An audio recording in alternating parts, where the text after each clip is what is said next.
with giving up the first pick Akali or Ryze? The answer is they'd rather give up the first pick Akali, if that possibility is here. Now, a Team Liquid Akali looks like a Jensen Akali. Yeah, we have not seen, impact Akali, so it's not this flex pick that is hyped up for most other teams.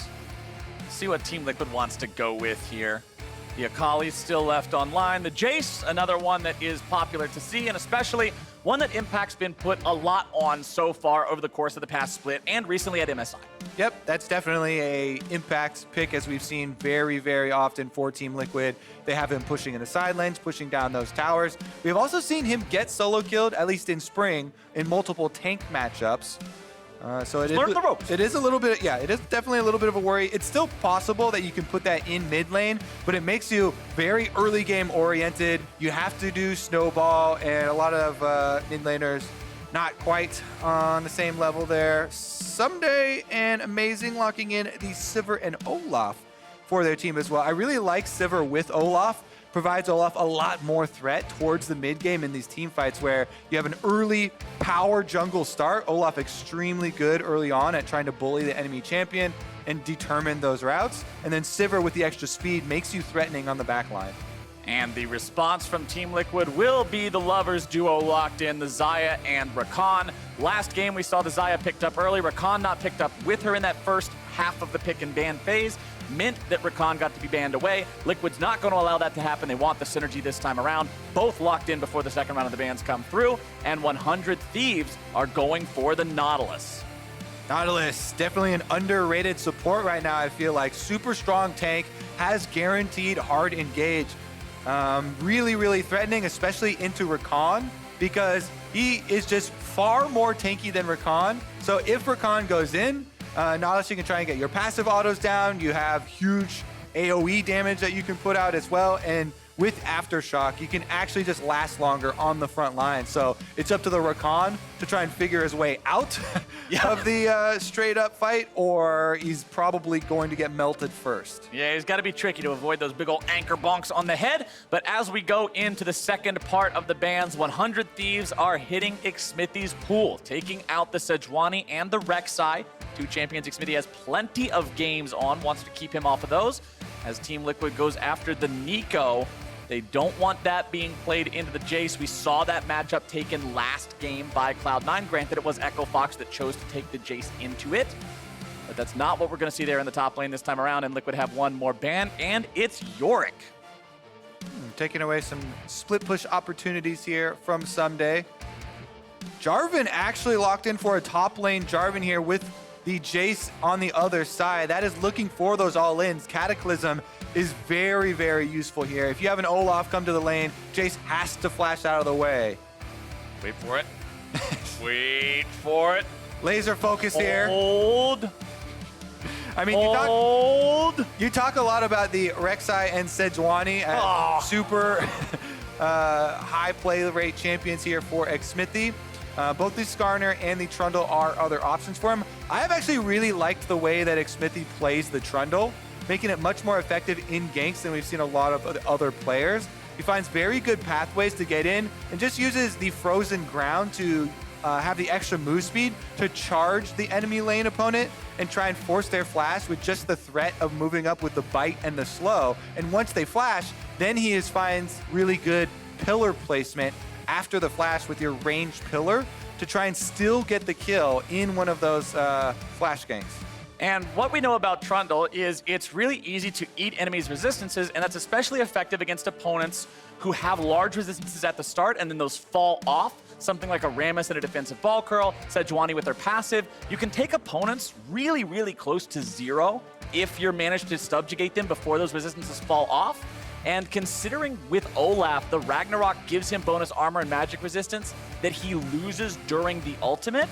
If you subjugate him before the ulti, bye-bye extra stats, you still plummet down the same amount anyway. That's a very squishy Viking. Yep, he's a prime target for the ultimate. And it's actually much easier to pull off than something like playing the Trundle into the Sejuani matchup where you want to do it after the Sejuani engage and proc the Aftershock and before her passive falls off. So the timing is kind of hard there. With Olaf, as the Trundle, you just want to ult him as soon as you see him. because he knows that now that this Trundle ultimate is on me, if at any time I do pop the Ragnarok, then I'll be very vulnerable, and he just gets melted down. That being said, the Aftershock target is still also there. You can cast it on the Nautilus. Nautilus is very similar in that way, where if Nautilus goes for the engage, autos anyone or whatever, and procs that Aftershock, still going to give you a lot of stats in those bottom side skirmishes. And as we see the Azir and Orianna locked in the mid lane, I think it's cool to point out, last week we saw Jensen play against Echo Fox's mid laner Yasui, who moved up from the Academy team, now playing on the main LCS stage. Now he's playing against yet another player who started off in Academy back in spring, has since moved up to the main roster, this time of 100 Thieves. We saw last week that a former Academy mid laner is capable of taking down Team Liquid. Could 100 Thieves be number 2? All right, Echo Fox have done it. They took down Team Liquid in week 1. Can 100 Thieves do it and start their turnaround here in week 2? It's Team Liquid, 100 Thieves. Oh, baby, here we go. The players are out of the starting platforms, out onto the Rift, looking over those keystones. Everything's pretty par for the course here. You've got Grasp on Jarvan in the top side to make sure he's able to sustain up a little bit better against the Jayce lane domination. Soligo taking a Summoner Spellbook mid lane on the Orianna to make sure he has more utility, more options with that. And unlike what we saw last game, with the Azir play that had the Electrocute, mostly just for the burst, for extra trading potential in lane quickly, this is Lethal Tempo, which scales very scarily into late game team fights. Yeah, and it is also super useful for the Azir versus Sivir teams like this, because you get into sketchy territory later in the game where the Sivir, starts to get 5 items and the big crits start coming through. But Sivir is fairly short range, and Azir with Lethal Tempo can really match that later game team fight threat. So definitely have some good answers here. Let's see, defensive wards come down from 100 Thieves in the river. Trying to see if there's any sort of action here on the side of Team Liquid. Team Liquid saving more of theirs, though. Nothing to write home about here before the minions collide this game. Nobody wants to try any fresh mozzarella or Swiss.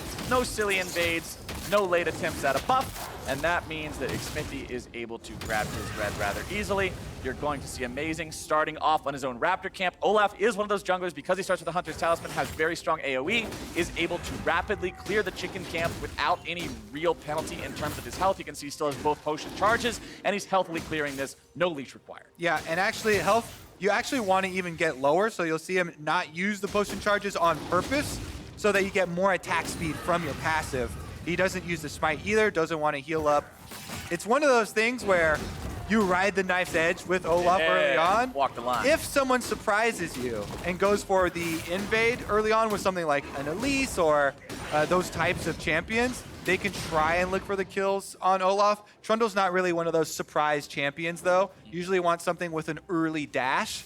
And then you see the more crafty level 1s come out and crafty early jungle pathing, where you try and track the Olaf and pull off one of those surprises, take advantage of that fact. Not going to be the case here, as it is a very standard just red side clear for Olaf. You can see Amazing just power cleared and then recalled. So you can get your boots.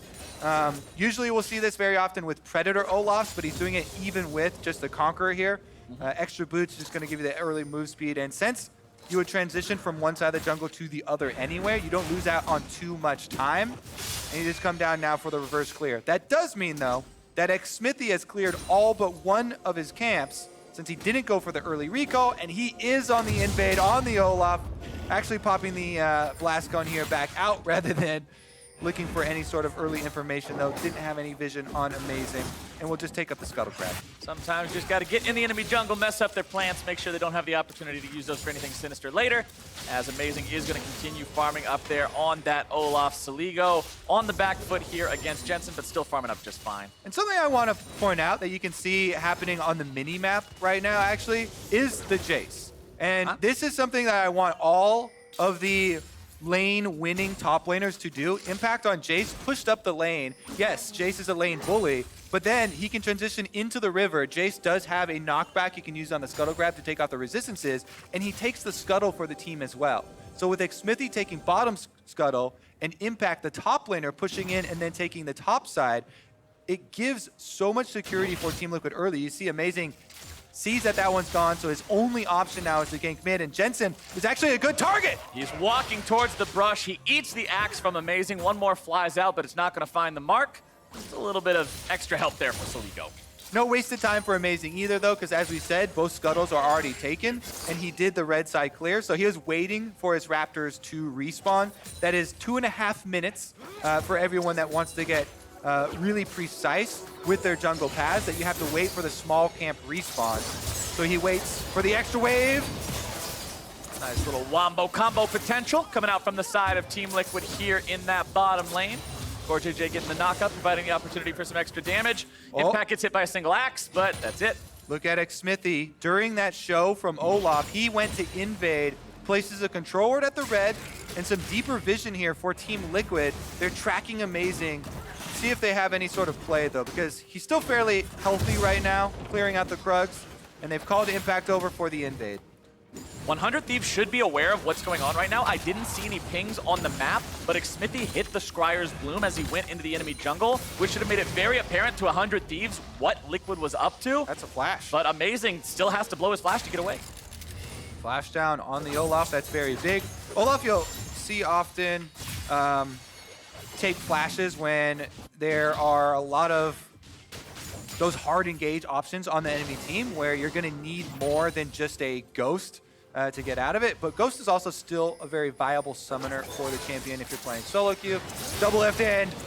Once again, going for that 2v2 here in the bottom lane. DoubleLift taken very low, having to get himself back. Very low on mana and health alike. Means Team Liquid doesn't want to continue to fight any longer. All these mana bars are so close to zero. Aphromoo the only exception. Yeah, Aphromoo does go in. You can see, once again, Nautilus tankiness is on display in that trade. Good job by 100 Thieves focusing their damage onto DoubleLift too with the Ignite, as well as Bang auto attacks from the Sivir. They get a big advantage in lane by focusing the enemy carry, and they're actually forcing Team Liquid, CoreJJ and DoubleLift to hide in the brush, and they'll get the delayed recall. But the important part about that is it's one summoner for two. 100 Thieves only has flashes available. The other two combat summoners are down. DoubleLift still with a heal in his back pocket. Means if TL get the opportunity to farm up these last little bit of creeps, get back, reset, shop up, they'll have an advantage until those summoner spells are back up to try to keep forcing these 2v2s. Plus, they've got a healthy CS lead for themselves. DoubleLift, 10 CS up here onto Bang, and Bang gonna get back in time. Aphromoo should hold the wave for him, so let's see how much closer that gets. Xmithie going back into his jungle. His top side, it's a full-on 1v1 between these two. Impact disengaging, smacking Ssumday away with the hammer, and as Ssumday is now the one for lane priority, he's the one marching down into the river. Jarvan also having a knock-up to be able to deal with the Scuttle Crab armor if he wants to go after the crab himself, but instead he just wants to grab some honey fruit for a snack, head right back up into that top lane, secures a little bit of control over the top side jungle as well, popping the Scryer's Bloom as well as the enemy Blast Cone, so he can't be ganked from that path. Yeah, he actually leaves it there for his jungler to take. Nice guy, Ssumday. Gonna let Amazing get that Scuttle Crab. And then Blue is up for a possible invade, but it's an Infernal Drake on the bottom side. So in the mid stage of the game here, around the 8 minutes, you have to be very careful about where you commit your resources, because Infernal Drake is a fairly big scaling objective that will be available as a counter. Here comes Jensen, though. Soligo's in some trouble. The rest of Team Liquid collapsing now on the 100 Thieves mid laner. Amazing shows up. He's got level 6. Critically, Xmithie only level 5. Aphromoo now joining the fray as well. Xmithie forced to flash over the wall. All right, both junglers now flashless. Top side still going for another little fight here as Ssumday making good use of his grasp. You want to go for those periodic all-ins to be able to charge up and sustain with some extra long-term health. Control wards go down. He's trying to help out Amazing here. Level advantage means the smite should go over to Amazing. Amazing securing that one. Xmithie still only level 5, means Team Liquid doesn't want anything to do with this fight. Xmithie is pretty close, but now bottom side is going to be 2 versus 2 here yet again. Aphromoo the target as CoreJJ forces away the flash from the enemy support. Bang having to get himself away with the on the hunt. Yeah, double ultimates used by both of those marksmen. Both supports about to hit 6 and look for theirs. CoreJJ playing aggressively. Once he gets this, you have to really watch out for the Rakan engage. Ward going down. Aphromoo healing back up, though, should feel pretty secure. Yeah, I'm really going to be keeping an eye on CoreJJ specifically this game. Remember in their loss to Echo Fox in week 1, he was also playing the Rakan, but he was having some really uncharacteristically sloppy engages, so I want to see if they're able to clean those up a little bit here now that we're into week 2, now that they've had a little bit more time to get back in the groove of things. As Xmithie in the bottom side makes sure that nobody's going to be coming down to harass his bottom lane as they continue to shove forward, and at the same time moves into that enemy jungle to try to steal a blue back after losing his own. Critically, Trundle ultimate now available. Team Liquid moving up with 4. 100 Thieves looking to collapse. Xmithie wants to pass this off, manages to give it over to Jensen. Nice root comes down onto Aphromoo, but Team Liquid doesn't want to take this fight any further, not just yet. Jensen still not with a Shurima shuffle ready to go, means they don't look for the fight. That's a huge, huge advantage for Team Liquid, gained by their lanes pushing up. Bottom lane and mid lane both pushed up. They created that invade, allowed Xmithie to go in and start it out. Plus, on the top side, impact on the Jayce, gets a turret plate, gets the push up as well, while this bottom play is about to take off. Remember, Aphromoo has no flash. CoreJJ is able to lead the way and start the charge. Aphromoo is going to be taken low. DoubleLift as well, having a flash away. The Ignite continues to tick, as now it's amazing into the fray. Xmithie's going to be brought down. He's out of there. CoreJJ continues to try to run, but he's going to be chopped down too. Amazing gets a double kill there. They don't get the gold over to Bang, but he should be able to get a turret plate, and they're going to power this one down. Oh, baby, here we go. Amazing and Bang putting some money in the pockets of 100 Thieves after they get themselves a play off the back of Team Liquid's aggro and make it so the reigning champs do not get away with it for free. Meanwhile, we kind of talked about Impact had pushed up that top side. Let's take another look at how it all started out, though. So everybody looking for Aphromoo, he knows he can't get out, so he turns on DoubleLift. He puts down Threat with his all-in, his Ignite, his Aftershock. So he takes DoubleLift out of this fight, and they can't fight it back. Jensen has to Meanwhile, Aphromoo bites off more than he can chew. He's cut down by Jensen, and Team Liquid ties the kill count up. Well, right as we jump back to live, Team Liquid strikes back. They get one for themselves. They pull ahead, barely in gold once again. And the Infernal Drake, that prize we keep talking about for these early skirmishes, is still available.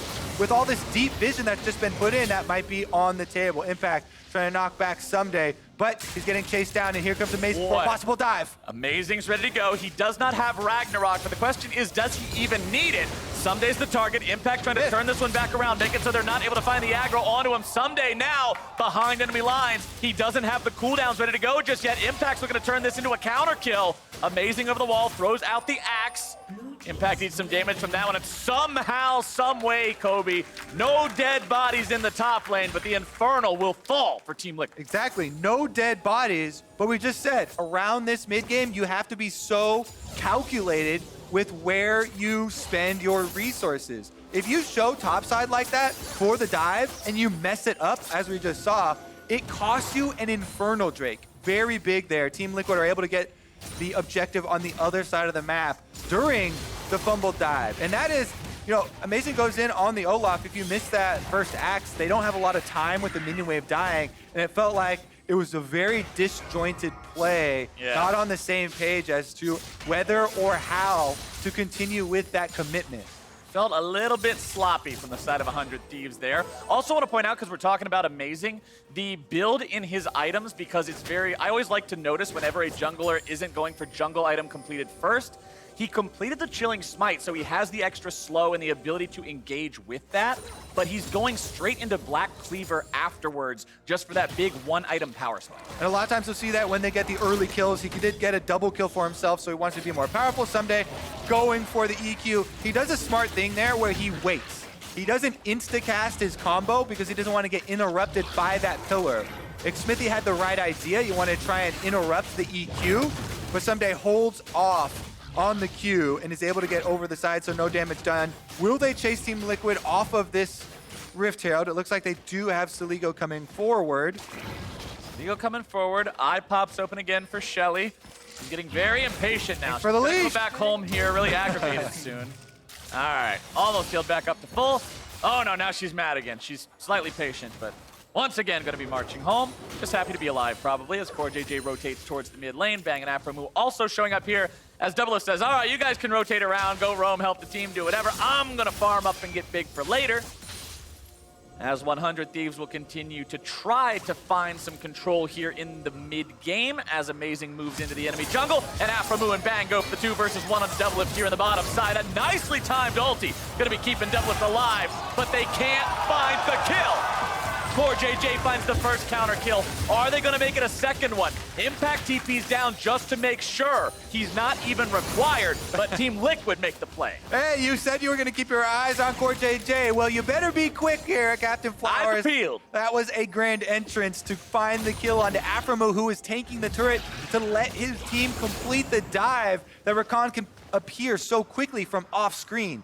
And with the security of the teleport, they go all in for it. So, flash from Aphromoo. He knows that he's going to have an extra cooldown here, saves his ultimate until after the ult from DoubleLift has been used, so they guarantee it. But CoreJJ coming in with the quick moves is able to get there. They get the knockup, they hold him down, and Impact's teleport secures the all-in. Now they're at it again. Every single replay brings us back to more blood on the field. Ssumday barely gets away, but CoreJJ says, not today, my friend. The fadeaway kill with the Ignite will put another one in the ground and bring the Team Liquid support to continued 100% kill participation. And that may have looked funny, but that was the pillar interrupt I was talking about before.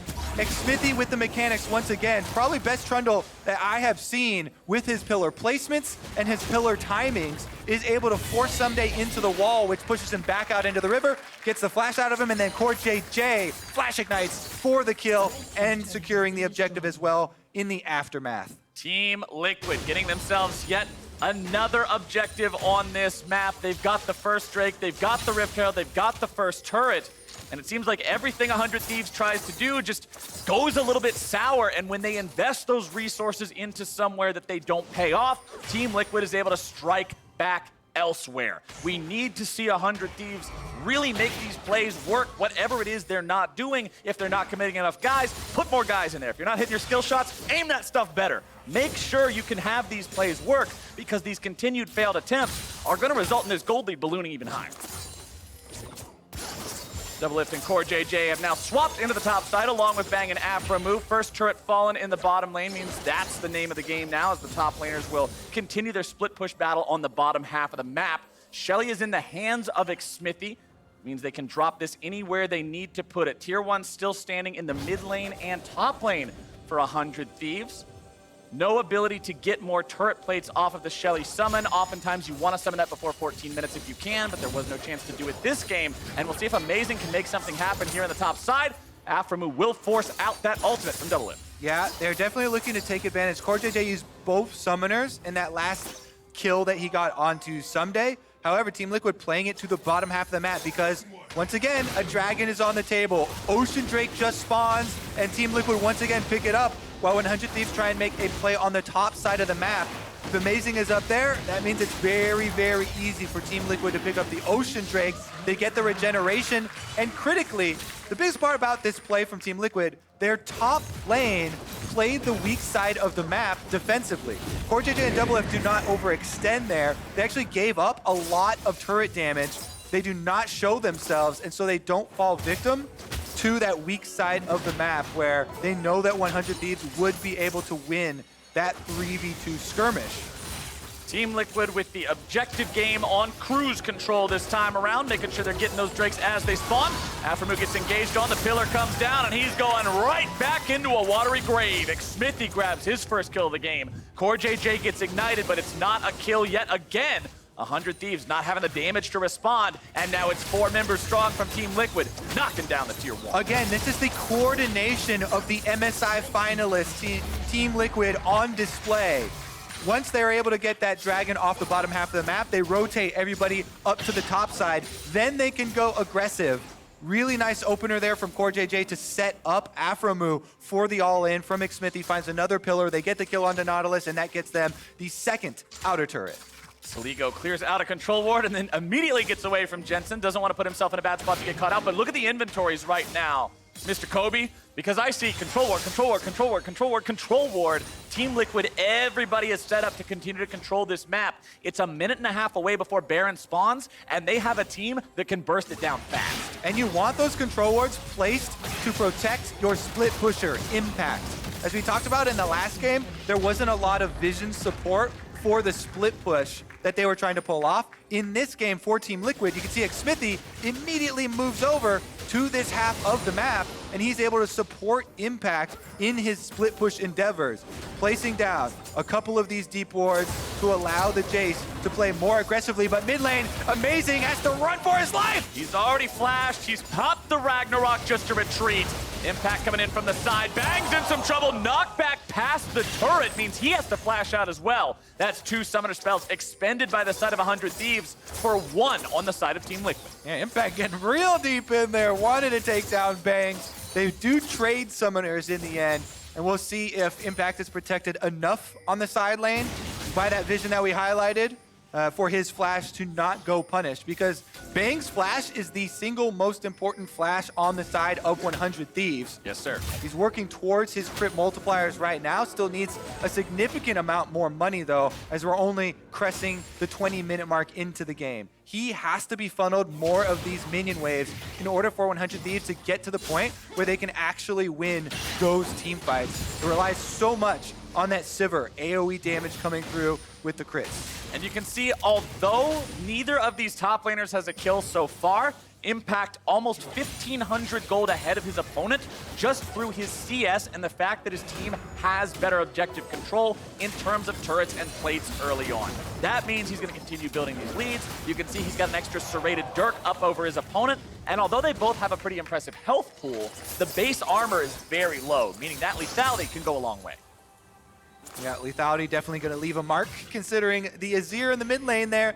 Jensen, as you mentioned, not only is he lethal tempo, which now, as we're passing the 20-minute marks, really starts to add a lot more damage, but he's got the full spell penetration. You got your Oblivion Orb, plus your Sork Boots, and the Luden's Echo. This is a high damage Azir that is going to be really, really threatening for these team fights with a completely different damage type. And you're left with this conundrum on the side of 100 Thieves of how do I itemize against all this penetration? There's flat magic pen, there's flat attack damage penetration with the lethality, and it's just too many sources of damage to catch up on. And remember, even if somebody does decide they want to be the meatball for the team, be that big wall in the front, well, Trundle just says, thanks for the snack. That's not really that much of a problem. You've got to have some sort of way to survive this, but right now, 100 Thieves have their work cut out for them. 3,500 gold down. Next Drake here in about 30 seconds. Aphromoo tries to engage onto Xmithie in the mid lane. Subjugate immediately coming down after Aphromoo had procced the Aftershock, which means Xmithie becomes very tanky. Now the counterattack comes down. CoreJJ is able to find 1, able to find 2, and there's that flash. The punish is there. A double kill for DoubleLift. That's Team Liquid taking control of the mid lane here. Xmithie on Trundle does get caught, but he's easily able to get his ultimate off on the Aftershocked Aphromoo right there. Nautilus providing a lot of defense there, and he sustains back up long enough for the teleport to come in for Impact there to transition into the Baron. Here come 100 Thieves trying to stop it. 3v5. 100 Thieves are going to need some sort of a miracle here. Soligo has no shockwave, so that's not going to do it. Amazing has no flash. There's no way into the pit. There's no way out. The damage comes through, and Team Liquid grab the objective and a free kill. Only way out is back to the fountain, and Jensen sends him there himself. Ocean Dragon is on the table, but it's going to be so difficult for 100 Thieves to even defend their base. Team Liquid not even going for a reset after this Baron. They immediately want gold in their pockets, taking down secondary turrets. Mid lane is gone. Top lane soon to follow as Impact is working the minions up. What was it? 2 minutes ago, I said, yeah, this is a hard game. 3,500 gold deficit for 100 Thieves. That 3,500 has quickly become 8,000, about to be almost 9, as Impact puts in the work on this top lane tier 2. Into the river. Teleport coming in. This is 100 Thieves' chance to try to make some sort of an attack, but Aphromoo has already missed the hook. Here comes Ssumday, able to find a knock-up onto 3, but it's not going to be enough. Jensen grabbing the kill onto the enemy support to start things off. Ssumday's trapped in his own cataclysm. Impact brings down the hammer, and Team Liquid will destroy 100 Thieves. They're looking for more. Xmithie's on the inside route here. He's very low health, but he could try and do a long-range pillar. I think that last burst damage was enough to move him off. Team Liquid just going to go for the objective instead. They still have the Baron buff, so this top tower is melting. Ssumday's engage there looked pretty good, but the problem was they're too far behind, there's no follow-up, and Liquid just turns it around. And even though you're going over all these problems for 100 Thieves, I think that people will at least be happy to see them going for these plays, right? Yeah. They're still looking, even though they're so far behind, you have to create a play to get yourself out of this deficit. And Ssumday teleports behind the team. They were looking for the Jarvan combo and immediate shockwave, but the immediacy is not there. There's no immediate shockwave after the Jarvan engage, and 100 Thieves take a lot of big damage on the outskirts there, especially from the Azir and the Xayah. The tragedy in that fight for 100 Thieves is Ssumday being taken so low that he uses his Cataclysm to distance himself from most of Liquid and traps Amazing inside the rocks as he stasis. So Olaf has to sit there in the cage and just go, what do I do? Yeah. Really unfortunate turn of events there for the Thieves. 10,000 gold down now. Still having all inhibitor turrets intact. That's our silver lining. But Team Liquid is looking to turn that cloud much darker here in just a moment. All right, Siege continues. Baron gonna continue for 50 more seconds. Team Liquid want to make that crack inside the base. Inhibitor turret has fallen. And the cannon minion surviving here means the mid lane still under threat as Impact fires away harassment on 2 members on the bottom side. The way that games can accelerate so quickly these days, if you give up a Baron in a game that felt kind of bad, it quickly turns into a Nexus exploding within the next 5 minutes.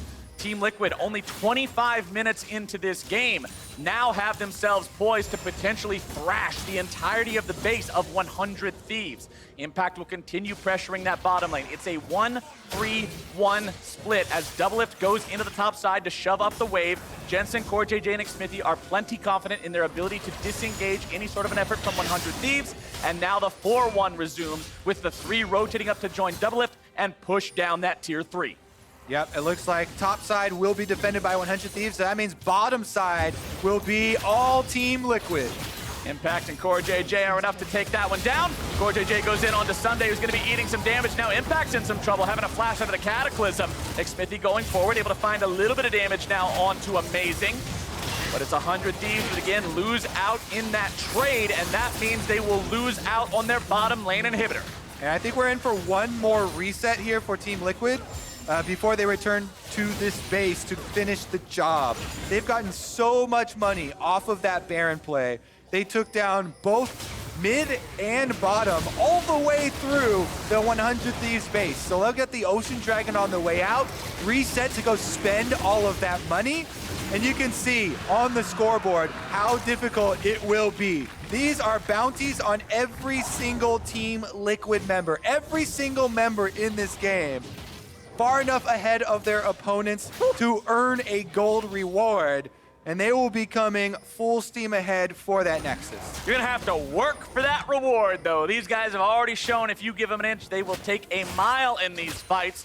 100 Thieves will need not only a good engage on their parts, but for Team Liquid to drop the ball, and specifically CoreJJ, who I said I was watching earlier, looks like the CoreJJ we normally see. It seems that Team Liquid has had some nice time to get practiced up a little bit, remove some of that rust that might have been on them from week number 1 like we saw in the game against Echo Fox, and they're looking pretty ferocious here today against 100 Thieves as they'll continue moving up through the enemy jungle, placing down their own control wards, clearing out that vision line, and making it so the Thieves are terrified to go anywhere away from the protection and shade of their own turrets. All right, Team Liquid are going to move the super minions inside the base through mid lane here, and they're going to go straight for the Nexus turrets. It's only Jensen topside where Aphromoo goes in. Jensen keeping himself in a good enough spot. Amazing chases after him with the ultimate on, but he doesn't have the damage to really do much of anything. With Xmithie joining up with Jensen, Amazing has nothing to do except retreat. Pillar comes out, but it's not able to get on the right side of Amazing, just barely missing out on that one. Tier 3 turret dropping rapidly. Final inhibitor under fire. This will make the map flood with Team Liquid super minions. That one goes down. One Nexus turret already half HP. And Team Liquid will once again regroup. Yeah, Baron has spawned on the map. They don't want any sort of mistake to cost them the game. Ssumday goes in, gets the slow onto CoreJJ, but it's a Rakan who can easily slip out.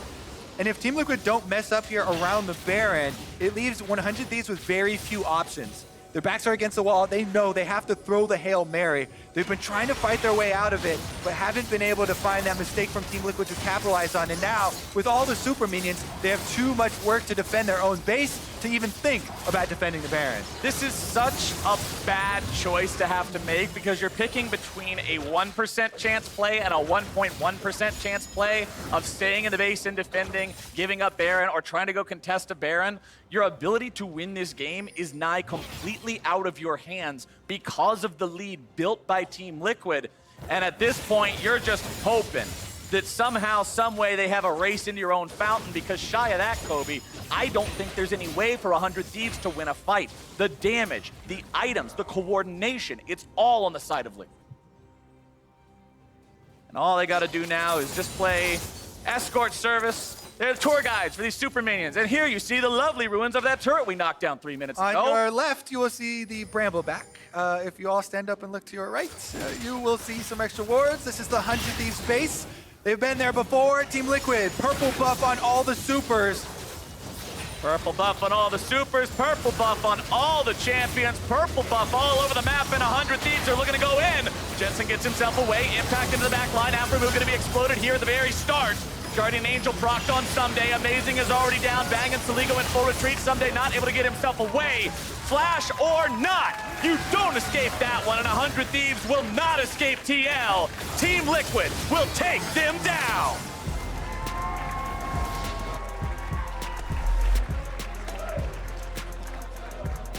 Another strong game here from Team Liquid, utilizing something we saw in spring, the Jayce split push there for impact.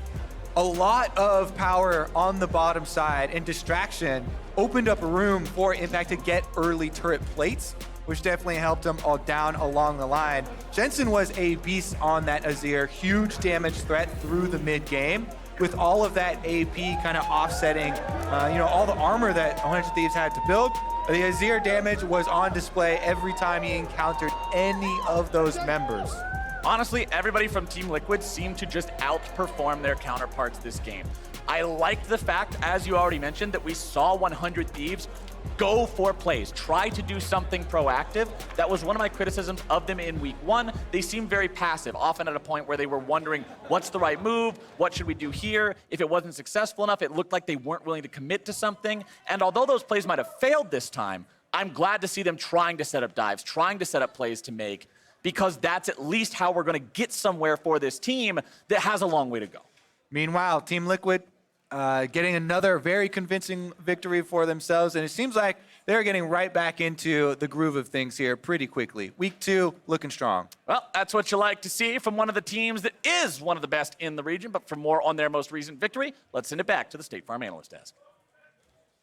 Thank you very much, Captain Flowers. Team Liquid, our defending champions, moved to 2-1, bouncing back from a loss to Echo Fox yesterday here with their win over 100 Thieves. But while Team Liquid, as a squad and an organization, kind of warms into this summer split, I actually want to table our discussions around them in this victory and instead discuss 100 Thieves. And I think this is a good opportunity for us to reset the expectations around 100 Thieves, because they came into the franchise era and immediately surprised everybody with a finals appearance up against TL in spring of 2018. And since then, it has been the story of struggles for the squad. But in large part, most people look at it still with a very cynical view that this team should be at that level that they once were. It's like you're not accepting the current reality because you're clinging on to the past. And I think Let me live my life. Yeah, it's like my glory days.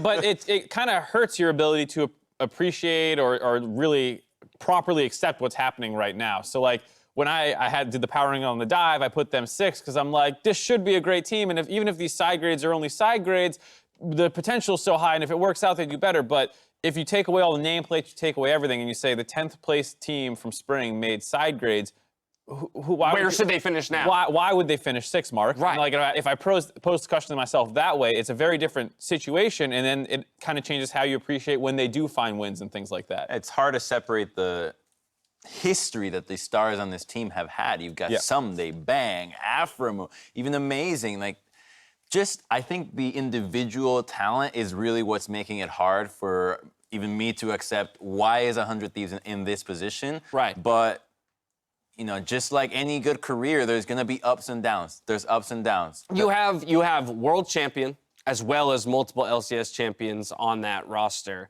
and yet, or rather, that's where the expectation comes from. Again, this idea that at peak performance, all of those guys should be capable of achieving X. But to your point, Mark, the reality is, and has been since spring of last year, yes, maybe the first couple weeks of summer 2018 were solid, but then they wavered and fell off.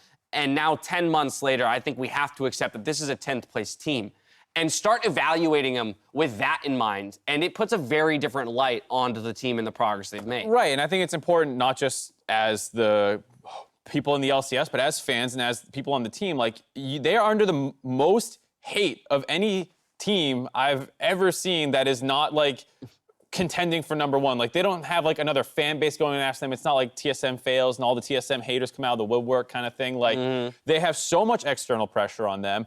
I feel like there's so much internal pressure on them because they're trying to live up to what expectations we've put on them. This is a top 3 team. This is a top 4 team. And like you put so much pressure to live up to that.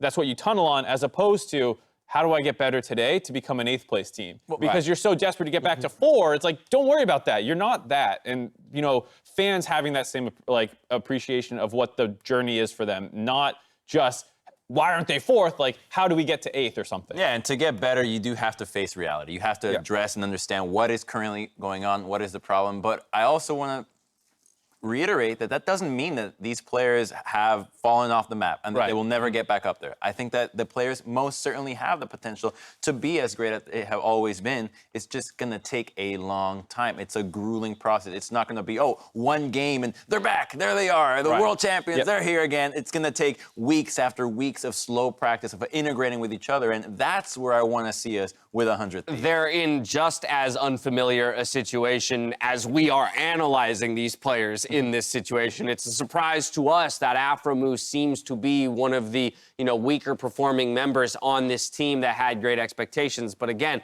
it's probably difficult for him to come up against that as well for himself and his own expectations. But with this new context around, hey, 10th place team from spring. As you mentioned, Mark, they've made some what we imagine to be side grades. Now let's look at their summer split with only that in mind, and here they are with a loss, yes, 0-3 now, but up against the defending champions in TL. How did you feel about this game?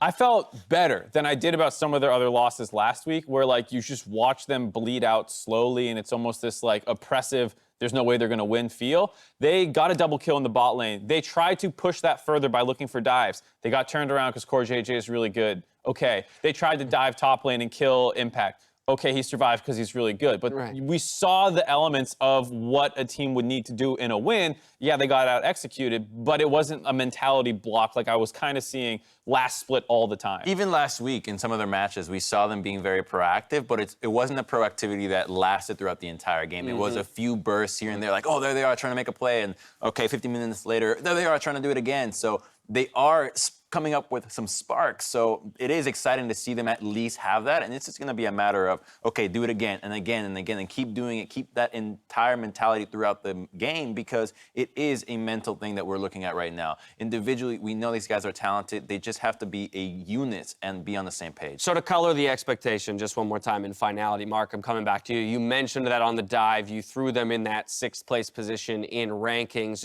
in part because you're clinging on to the identity of some of these players. But with that scenario that we discussed, removing the nameplates, 10th, side grades, blah, blah, blah, blah, blah, 100 Thieves, would 6th be an overperformance? Like, is that something that we should be happy about if they make it to there? Yes, and that's, you know, kind of weird, I think, for 100 Thieves fans who not even a year ago were at Worlds, but that's the reality now. Like, you getting into playoffs is a good summer push right now. All right, there you have it, ladies and gentlemen. They did not pick up a win today, but we are seeing the steady improvement, and I'll be curious to see with those roster changes how they improve over the coming weeks. TSM and FlyQuest, they square off after the break. If you're looking to take your fandom to the next level, though, pick up your TSM or FlyQuest Team Pass in the client